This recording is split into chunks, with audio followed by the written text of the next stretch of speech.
Good morning, students. How are you? You are nice. Okay. Do you remember me? क्या आपने मुझे याद रखा है? हाँ, मैं आपका इंग्लिश का टीचर हूँ। और देखो, पिछले चैप्टर में हमने क्या पढ़ा था? ये देखो यहाँ पर नाउन था कि नहीं पहले भी। आज हम फिर वही चीज पढ़ेंगे, परंतु मैं आपको बताना चाहता हूँ कि नाउन में हमने नाउन की परिभाषा पढ़ी थी। Definition of the noun. Noun क्या है? Noun is a name of the person, animals and things. किसी वस्तु का नाम, किसी आदमी का नाम, किसी जानवर का नाम, उसे हम नाउन कहते हैं। ये आपको याद होगा, पिछले चैप्टर में मैंने पढ़ाया था। अब मैं नाउन के कितने प्रकार होते हैं? Noun are 5 types. ये प्रकार होते हैं 5 प्रकार। पहला जो है मैंने आपको बताया था, प्रॉपर नाउन है। तो प्रॉपर नाउन में क्या होता है? What is a proper noun? In the proper noun when we specific the particular person, जब हम किसी व्यक्ति के ऊपर या किसी एनिमल का नाम या किसी आदमी का नाम बताते हैं। जैसे कि मेरा नाम क्या है? राजेश। तो ये राजेश सिर्फ मैं अपनी बात कर रहा हूं। नाम Taj Mahal is a very good fort. Taj Mahal क्या है? फोर्ट है। तो ताजमहल की विशेषणा हो रही है भाई। इस तरह मैंने बहुत सारे बताए। जानवरों के नाम होते हैं। The tiger is live in the forest. Tiger कहाँ रहता है? फॉरेस्ट में रहता है। तो मैंने टाइगर की बात की थी। ये क्या है? ये प्रॉपर नाउन है। आगे बढ़ते हैं, कॉमन नाउन। तो कॉमन किसे कहते हैं? जब हम अपनी बात नहीं करते हैं, लोगों की बात करते हैं। जैसे I am good boy. Boy क्या है? गर्ल क्या है? ये किसी एक आदमी का नाम नहीं हो रहा है, उसके ग्रुप के नाम हो रही है। वर्क का क्लास बताया जा रहा है। जैसे he is a good boy, he is a good girls. तो गर्ल्स में मैंने केवल एक का नाम नहीं लिया है, बहुत लोगों का नाम लिया है। इस समूह को कहते हैं। तो आज हम तीसरा प्रकार जो है उसका पढ़ेंगे, वो है देखिए यहाँ पर कलेक्टिव नाउन। कलेक्टिव नाउन का मतलब होता है समूहवाचक संख्या। Collective noun is a words used to represent a group of people, animal or things. उसे हम हिंदी में पढ़ेंगे समूहवाचक संख्या। उसे कहते हैं किसको? कलेक्टिव को। जब हम ग्रुप बनाते हैं, ग्रुप कैसे होता है? किसी का ग्रुप हो सकता है। बताइए आप लोग किसका ग्रुप होता है? क्राउड होता है। तो क्राउड मतलब भीड़ होती है। और बंच, केला का नाम सुना है, बनाना का नाम सुना है, ग्रेप्स का नाम सुना है, उसको बोलते हैं वन बंच ग्रेप्स। ऐसे लोगों को ग्रुप में बनाते हैं। वह संज्ञा जिससे पूरे समूह का बोध हो उसे समूहवाचक संज्ञा कहते हैं। जैसे यहाँ पे फ्लॉक ऑफ बर्ड्स, बर्ड्स का झुंड। अब इसमें देखो झुंड की बात करेंगे बर्ड्स से। बर्ड्स कहाँ उड़ती है? आकाश में उड़ती है। तो ये झुंड जो है कितना होगा हमें खुद नहीं मालूम है। इसको कह सकते हो कि नहीं भी गिन पाओगे आप, क्योंकि आकाश के ऊपर है, दूर तक है। झुंड में जैसे भीड़ होती है, इस भीड़ को भी हम नहीं गिन पाते कभी कभी, परंतु ये भी कलेक्टिव नाउन है। क्लास ऑफ स्टूडेंट, बच्चों का क्लास। क्लास में 50-60 बच्चे होते हैं, इसको हम काउंटेबल कह सकते हैं। तो कलेक्टिव नाउन जो है काउंटेबल भी है। टीम ऑफ प्लेयर, टीम दल होता है, और दल जो है कई प्रकार के होते हैं। प्लेयर्स खिलाड़ी, तो कबड्डी के खिलाड़ी, क्रिकेट के खिलाड़ी आपने सुना होगा, और भी बहुत सारे, खो खो के। ये सब क्या है? टीम है, एक्स्ट्रा। अब यहां पर देखो कुछ एग्जाम्पल है। Some examples are given here. Crowd, a crowd is a collection of people. जनता की भीड़ होती है, उसको कहते हैं क्राउड। आर्मी, आर्मी कौन है? सोल्जर होता है, सिपाही होता है, उनका भी ग्रुप होता है। An army is a collection of soldiers, सिपाहियों का। Bunch, a bunch of grapes, banana, banana का गुच्छा के, और अंगूर का गुच्छा आपने देखा होगा। Group, A group of singer और डांसर और डांस। सिंगर कौन है? जो गाना गाते हैं, उनका भी एक ग्रुप होता है। डांसर नाचने वाला, ये सब ग्रुप है। फैमिली परिवार, परिवार भी एक समूह है। इसके अंदर a family collection of related by birth और मैरिड। हम इसकी तुलना जो है जन्म से करते हैं या शादी होती है, वो हमारे परिवार में होते हैं। भाई बहन सब लोग हमारे परिवार में होते हैं। तो इस तरह हमने देखा कि कलेक्टिव नाउन जो है किसी ग्रुप का नाम आता है तो उसे बोलते हैं। यहां पर देखो some examples are given. 1 minute. The example is given here, my team play well. तो माय टीम, मेरी टीम अच्छी खेल रही है। तो इसमें कौन से किसकी बात हो रही है? टीम की। तो टीम को अंडरलाइन करना है। See here, underline the team. Second one was what? This is very famous group of my college. मेरे कॉलेज का सबसे मशहूर ग्रुप है। तो ग्रुप आया, कौन सा ग्रुप है? कॉलेज का। तो ये ग्रुप हो गया हमारा कलेक्टिव नाउन। इसमें एक आदमी की बात नहीं हो रही है, पूरे ग्रुप की बात होती है। The army protect the country. देश को प्रोटेक्ट कौन करता है? आर्मी, सैनिक। तो आर्मी क्या है?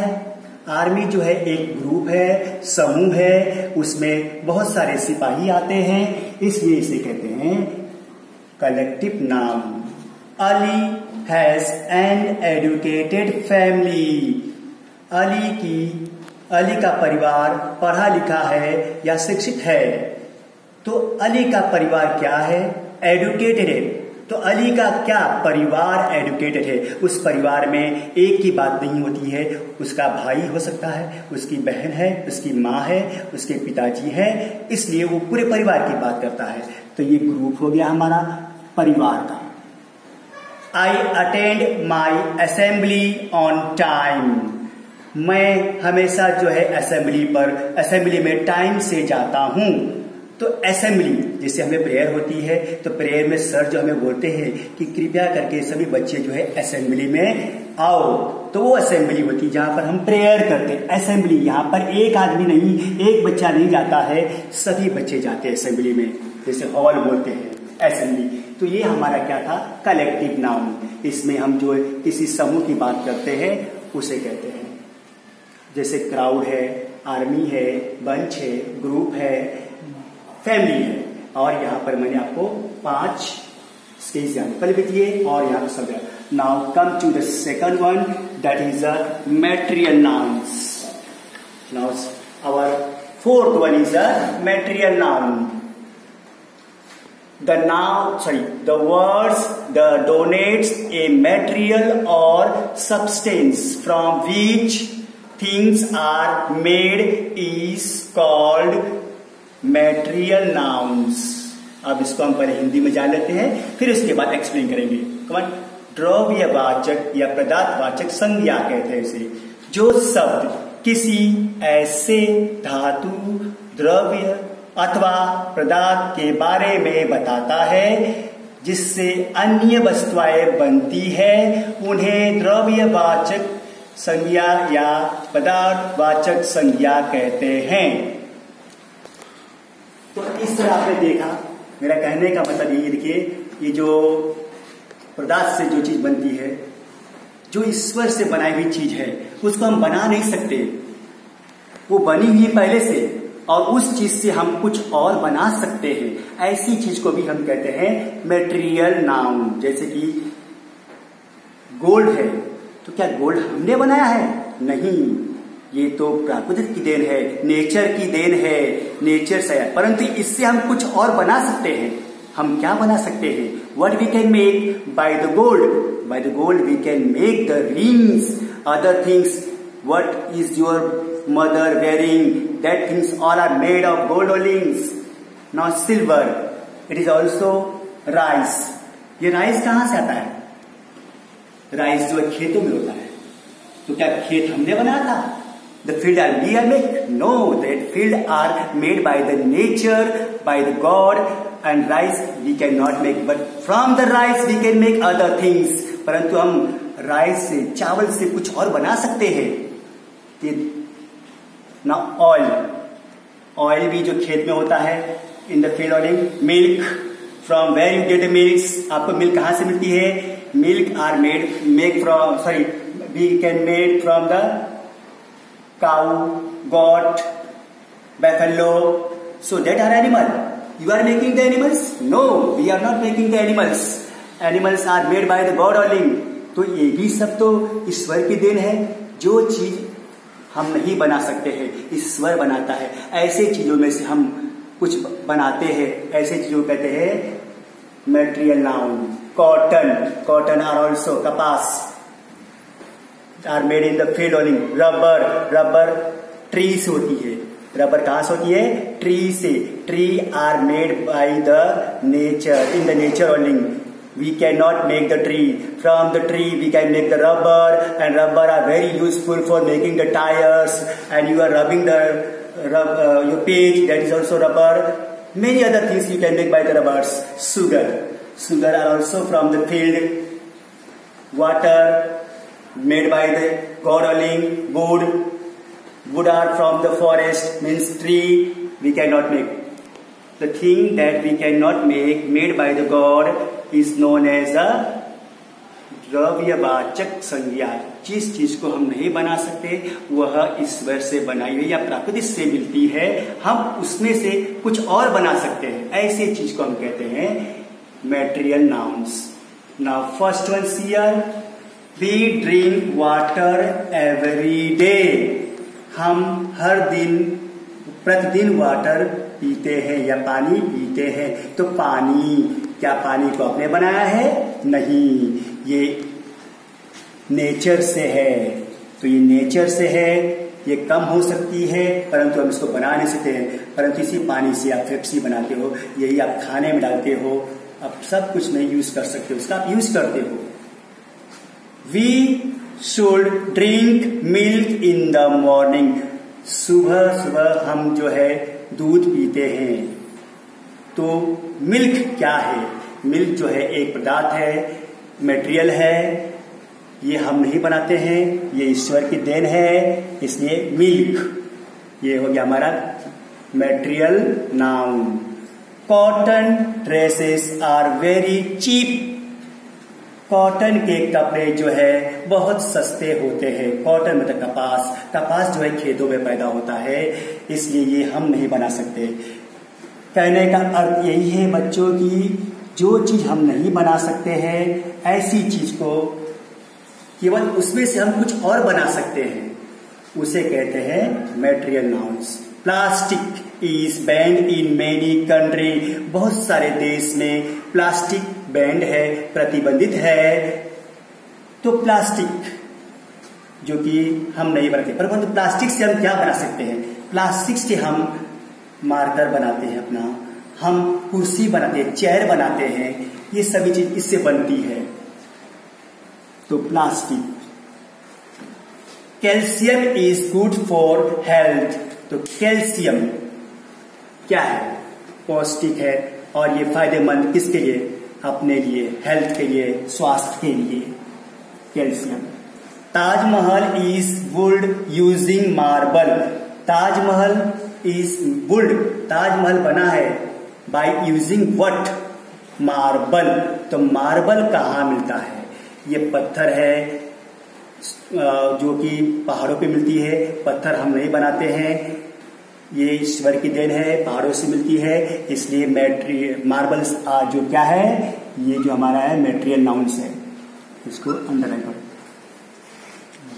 The ring made of gold. Ring made of gold.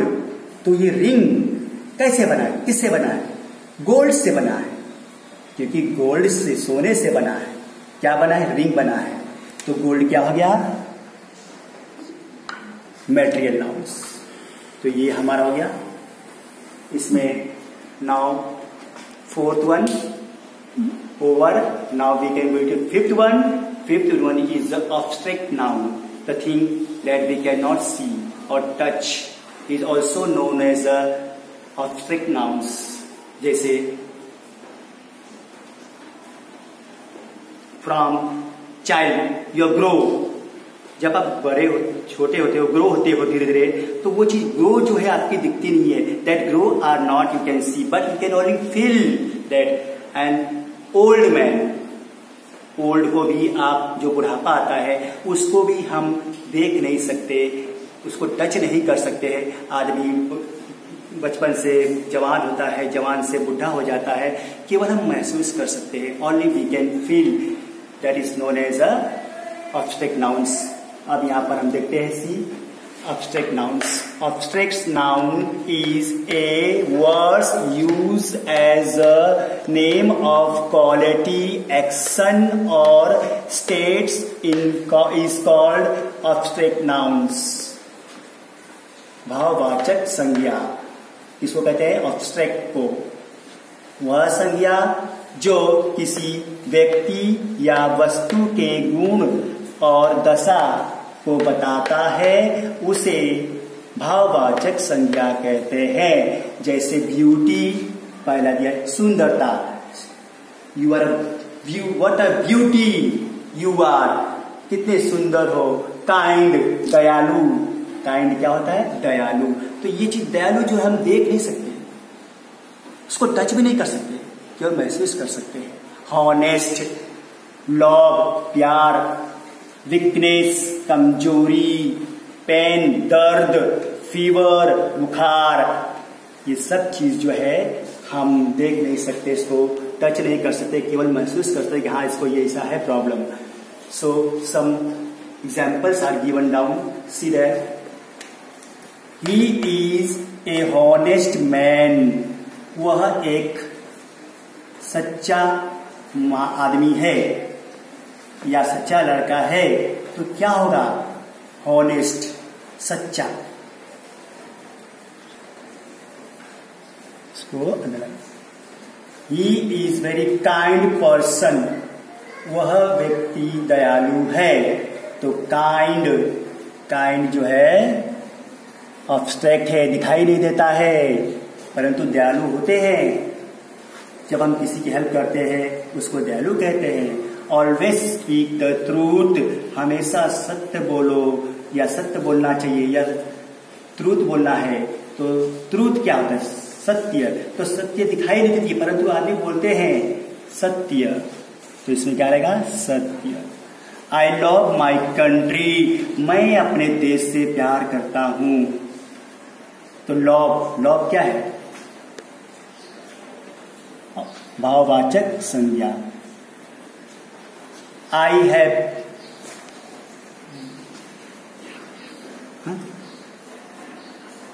have pen, sorry here, ये देखो see here, I have pain in my back, मेरे पीठ में दर्द है। पेन, दर्द। दर्द को हम क्या देखते हैं? नहीं। क्या हम उसको टच कर सकते? नहीं। केवल मुझे महसूस हो रहा है कि मुझे दर्द हो रहा है या मुझे बुखार आया है, तो उसको पेन। तो पेन क्या हो गया? Obstruct noun. इसको हम देख नहीं सकते, टच नहीं कर सकते, केवल महसूस कर सकते हैं। I am suffering from A fever, fever क्या होता है? बुखार होता है। तो बुखार को हम टच नहीं कर सकते, देख नहीं सकते, परंतु महसूस कर सकते हैं कि हाँ मुझे बुखार है। ये सारी चीज जो ईश्वर हमें देता है हमारे शरीर में होती है। ये देखो ध्यान से, यहाँ पर फीवर में अंडरलाइन करोगे। Now see here, homework are given. First one, see the homework. Question number 1. Pick out the noun words from the following sentence. Words. Here is words come. Pick out the noun words from the following sentence. ये sentence दिए हुए हैं, here sentence are given, you have to pick out the nouns and underline there, or you can write in the answer. Ram is playing cricket. तो इसमें क्या हो सकता है नाउन? आप बताओगे अगर प्रॉपर नाउन है कि कॉमन नाउन है, पर कौन सा ये बताना आपको। These girls are my classmate. Third one, a group of birds is flying in the sky. Fourth one, I have a gold ring. Fifth one, my father is very honest man. तो इस तरह इसमें से आपको क्या करना है, सबको पिक आउट करना है। जैसे राम है तो राम को निकाल कर आप लिखोगे कि राम क्या है, कौन सा नाउन है, कलेक्टिव नाउन है कि प्रॉपर नाउन है कि कॉमन नाउन है, वो लिखोगे आप। Now second question see, write the definition of noun and use some example of it. आप जो है परिभाषा लिखोगे नाउन की, नाउन क्या है, और उसके कुछ एग्जाम्पल दोगे। तो ये है मेरा जो आज का होमवर्क। इस तरह मैंने आपको नाउन की पूरी जानकारी दी। पहले पार्ट्स में मैंने आपको पढ़ाया था नाउन और उसके दो प्रकार, प्रॉपर नाउन, कॉमन नाउन। और आज सेकंड पार्ट में मैंने आपको नाउन ही पढ़ाया, परंतु उसमें मैंने तीन जो बचे थे वो मैंने पढ़ाए। The three that is remaining I will teach today. So first one is a collective noun आपको, थर्ड वन कलेक्टिव नाउन, उसको बोलते हैं समूहवाचक संज्ञा, इसमें किसी समूह की बात होती है। और फोर्थ वन जो था मैटेरियल नाउन, मैटेरियल मतलब पदार्थ से जो बनाई जाती चीज उसको बोलते हैं। फिफ्थ वन एब्स्ट्रैक्ट नाउन मैंने पढ़ाया आपको। तो इस तरह इस वीडियो से मैंने आपको पढ़ाया कि नाउन क्या है, नाउन के प्रकार। आज के लिए इतना ही, नमस्कार।